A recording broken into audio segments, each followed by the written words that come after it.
Sound take 7 action. गाय को काटने की परमिशन देने की हिम्मत भाजपाइयों तुम्हारे अंदर कैसे हुई?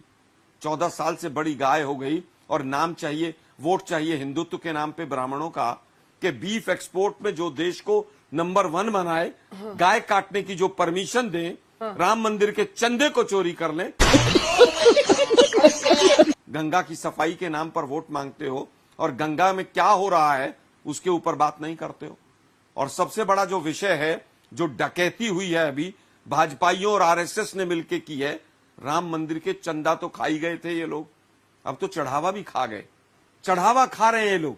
अंजना जी, गांव में अगर किसी मंदिर में चोरी हो जाए और कोई चोर पकड़ा जाए तो गांव से बहिष्कृत हो जाता है, और ये सारे के सारे भाजपाई लोग चंदा चोरों को बचाने पे लगे हुए हैं। जमीन घोटाला, पता नहीं कौन कौन से घोटाले इन्होंने कर मारे। तो मुझे लगता है कि ब्राह्मण बहुत समझदार लोग हैं, हाँ। और वो समझदारी से चिंतन और मनन के साथ वोट डालेंगे। अखिलेश यादव की सरकार के दौरान उत्तर प्रदेश की ऐसी कोई बाजार नहीं थी जहां गौकशी खुल्लम खुल्ला नहीं की जाती थी। तो अखिलेश यादव और नीरज मिश्र के बलिदान को कैसे कोई भूल जाएगा? भारतीय जनता पार्टी तो सबका साथ, सबका विकास, सबका विश्वास और सबका प्रयास वाली पार्टी है। चल झूठा। बीजेपी जाति और धर्म दोनों में काम करती है। जिस तरह से इन्होंने अंग्रेजों से डिवाइड एंड रूल सीखा है, ये जिस राज्य में जाते हैं जैसी सुविधा होती है वैसा करते हैं।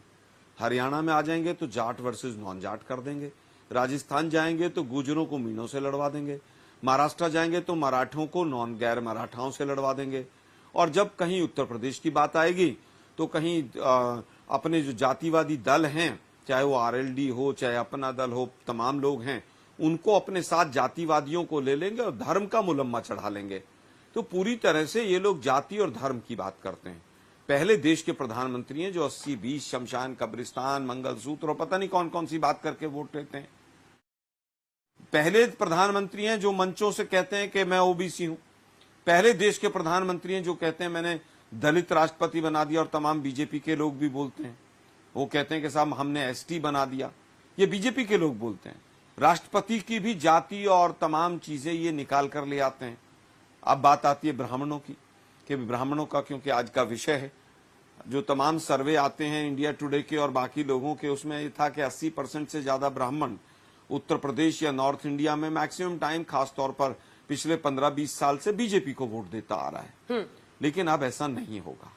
पूरे देश में ब्राह्मण पूरी तरह से ठगा हुआ महसूस कर रहा है। और वो ठगा हुआ कैसे महसूस कर रहा है?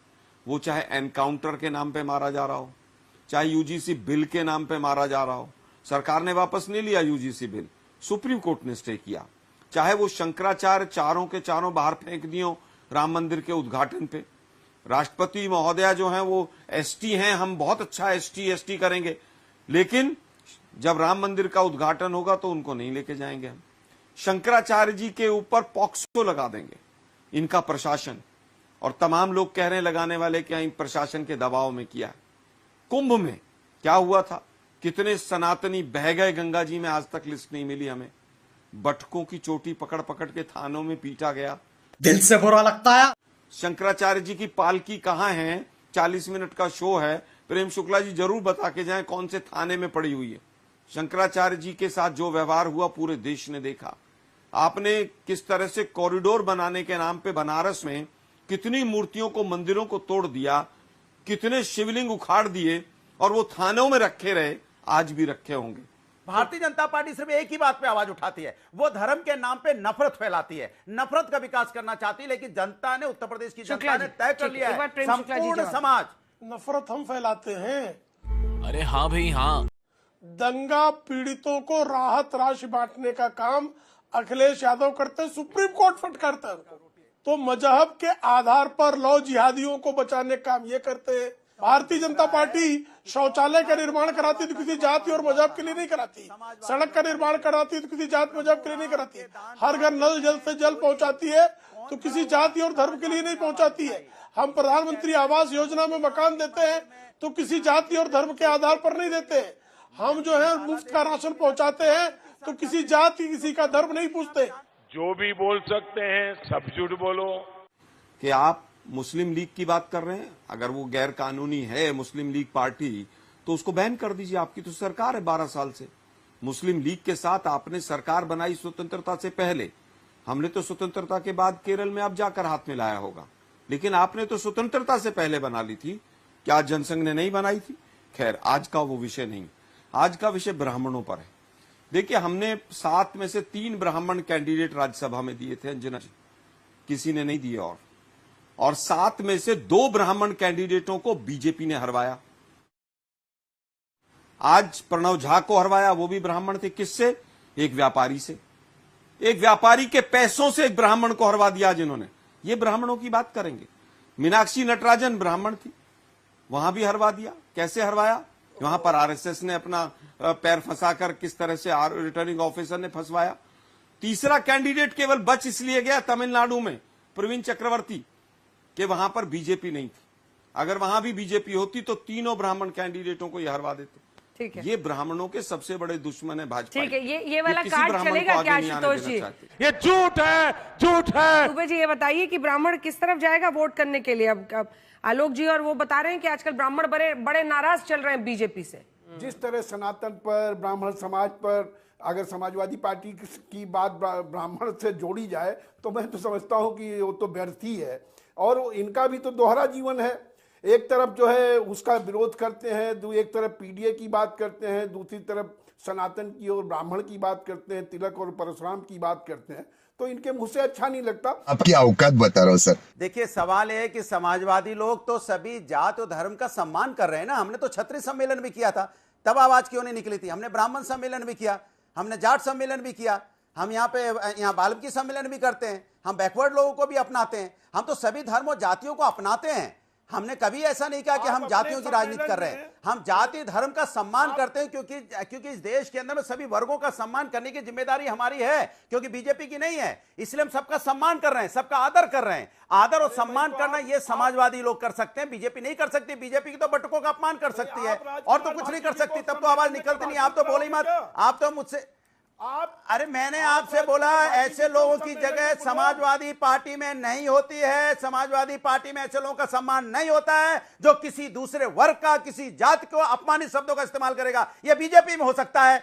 बेशर्मो, शर्म करो, शर्म। आलोक जी, अब 2014 की अगस्त की एके एंटनी साहब की कमेटी की रिपोर्ट, एंटनी कमेटी रिपोर्ट ये कहती है कि जो लोकसभा चुनाव में पार्टी का ये हश्र हुआ, उसकी वजह था एक counter productive minority appeasement perception. उन्होंने परसेप्शन शब्द का इस्तेमाल किया कि मुस्लिम तुष्टीकरण की जो छवि बनाई गई वो छवि हमारे लिए उल्टी पड़ी। क्या इस बात का एहसास आज विपक्षी पार्टियों को है?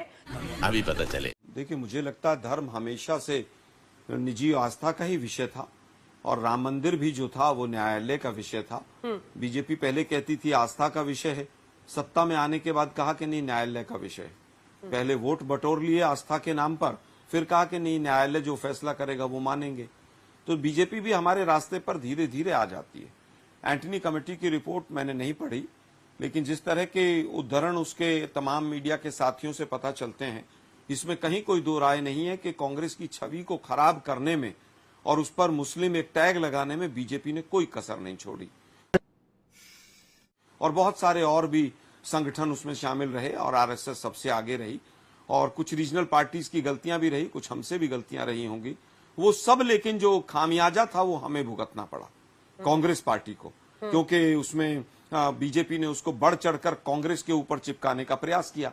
लेकिन ब्राह्मण जो है, जहां तक मैं कहता हूं, ब्राह्मण जाति ने स्वतंत्रता आंदोलन से लेकर इवन उससे पहले भी हमेशा से, चाहे राजा रहा हो, उनके दरबार में ब्राह्मण राजपुरोहित रहे हों, हमने हमेशा से राजधर्म की बात की है।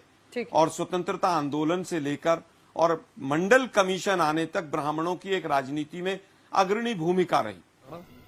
मंडल कमीशन जब वीपी सिंह लेकर आए, जिसका बीजेपी ने सपोर्ट किया, उसके बाद से जातीय समीकरण पूरे समाज के अंदर बदल गए, और ब्राह्मण जो उत्तर प्रदेश हो, बिहार हो, कहीं पर भी अब मुख्यमंत्री देखने को नहीं मिलता है। बीजेपी ने तो कभी भी नहीं बनाया यूपी में, लेकिन आज बड़ी बड़ी बातें करते हैं, साहब ब्राह्मण हमारे साथ हैं। ब्राह्मण कांग्रेस के साथ भी रहे, ब्राह्मण बसपा के साथ भी रहे, ब्राह्मण सपा के साथ भी रहे, ब्राह्मण बीजेपी के साथ भी। सही आज की तारीख में समाजवादी पार्टी की सबसे बड़ी चिंता इस बात को लेकर होनी चाहिए कि भारतीय जनता पार्टी उत्तर प्रदेश के अंदर ओबीसी तबके को अपनी तरफ लाने की मजबूती के साथ कोशिश कर रही है। पूरी उत्तर प्रदेश की जनता, संपूर्ण जनता, और जिनको ब्राह्मण कह रहे हैं, जो हमारे यहाँ ब्राह्मण हैं, वो भी सभी समाजवादी पार्टी के साथ हैं। हो सकता है कि आपको अभी दूर से आकलन के, भाई 2012 में भी तो हमारे साथ थे, उसके पहले भी तो हमारे से सभी वर्ग के लोग हमारे साथ थे, तभी तो हम सरकार में थे। बीच में थोड़ा जरूर इधर उधर हुआ, लेकिन फिर से सारे जो क्षत्रिय समाज, ब्राह्मण समाज, ओबीसी और जो पीड़ित लोग, जो यहाँ पे दलित समाज, ऐसी सभी समाजवादियों के साथ है। अभी जनेश्वर मिश्र की जयंती की बात की जा रही है। जनेश्वर मिश्र को भली भांति मैं जानता हूँ, एक पत्रकार के तौर पर उनसे मिला भी मैं कई बार। जनेश्वर मिश्र का खुद का बयान था कि मैंने छात्र जीवन में अपनी जनेऊ तोड़कर फेंक दी थी। मैं जाति से ब्राह्मण स्वयं को नहीं मानता। जो स्वयं को जाति से ब्राह्मण मानता ही नहीं, उसकी जयंती पर आप ब्राह्मण सम्मेलन कर रहे हो, ये कैसा गजब का विरोधाभासी कृत्य है भाई। स्वयं जनेश्वर मिश्र लोहियावादी थे, समाजवादी थे। उनके विचारों का मैं समर्थन ना करूं तो भी सम्मान करता हूं। पार्टी के जो समाजवादी पार्टी के संस्थापकों में थे जनेश्वर मिश्र जी, ब्रिजभूषण तिवारी जी, माता प्रसाद पांडे जी, रामाशंकर कौशिक जी, अशोक वाजपेयी जी, ये सब समाजवादी पार्टी के संस्थापकों में से थे।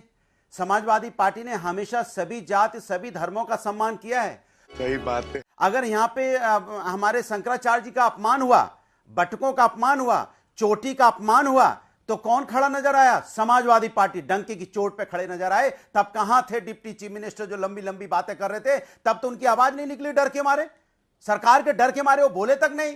एक बार बड़ी मुश्किल से उन्होंने कुछ बटकों को बुलाया, उसके बाद यहां गायब हो गए। तो सवाल उठता है कि हम तो आवाज उठाते हैं ना। अगर प्रभु के साथ, प्रभु के चंदे में चोरी हो रही है, गड़बड़ी हो रही, तो आवाज किसने उठाई? समाजवादियों पार्टी ने। मिल गया जवाब। इतना छोटा पहले कभी नहीं हुआ हो।